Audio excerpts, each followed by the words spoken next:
ये दिवाली से पहले की रात थी और सुंदरनगर का छोटा शहर उत्साह से गूंज रहा था। हवा ताज़ी बनी मिठाइयों की मीठी सुगंध से भर गई थी और हर घर को टिमटिमाती रोशनी और रंगीन रंगोली डिजाइनों से सजाया गया था। लेकिन शहर के एक कोने में बच्चों का एक समूह इकट्ठा हुआ। उनकी आंखें जिज्ञासा और आश्चर्य से चमक रही थीं।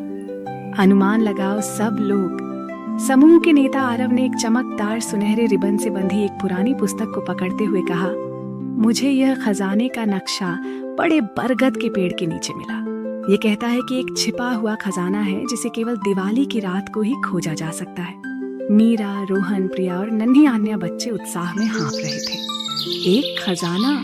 किस तरह का खजाना? मीरा ने आशा से आंखें फैलाते हुए पूछा। आरव ने नक्शे को खोल दिया, मुग्ध जंगल के माध्यम से जाने वाले एक जादुई रास्ते का खुलासा किया, जिसमें टिमटिमाते सितारों की भाषा में लिखे गए सुराग थे। लेकिन इस नक्शे के बारे में कुछ अजीब था।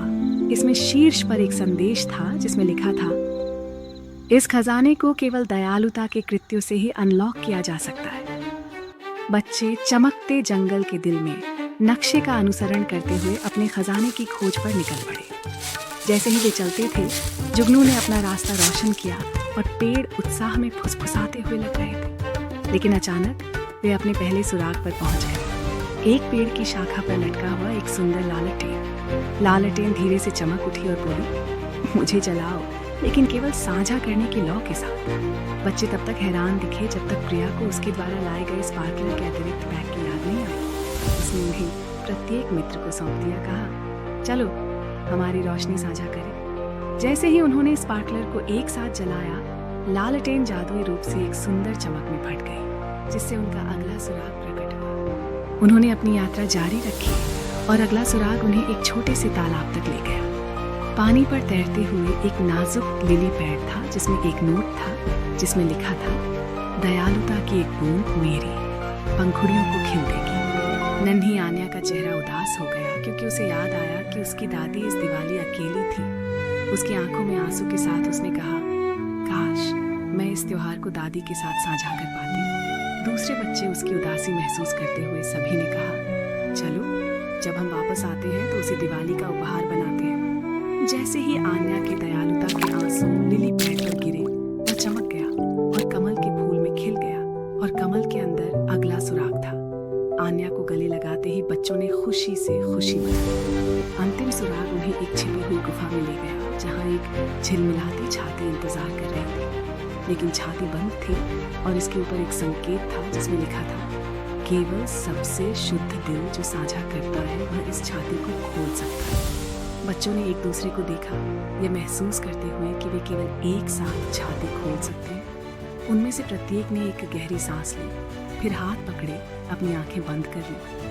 हर समय के बारे में सोच रहे थे कि उन्होंने दूसरों के साथ अपनी खुशी साझा की थी। जिस क्षण उनके हाथों ने छुआ, गुफा एक गर्म सुनहरी रोशनी से भर गई और छाती धीरे धीरे खुल गई। अंदर सोने के सिक्के या गहने नहीं थे, लेकिन एक जगमगाता दिया था जो 1000 सितारों की रोशनी ले जाता था। दिया फुसफुसाया, दिवाली का असली खजाना सोना या चांदी नहीं है, बल्कि दूसरों के लिए साझा करने और देखभाल करने की खुशी है।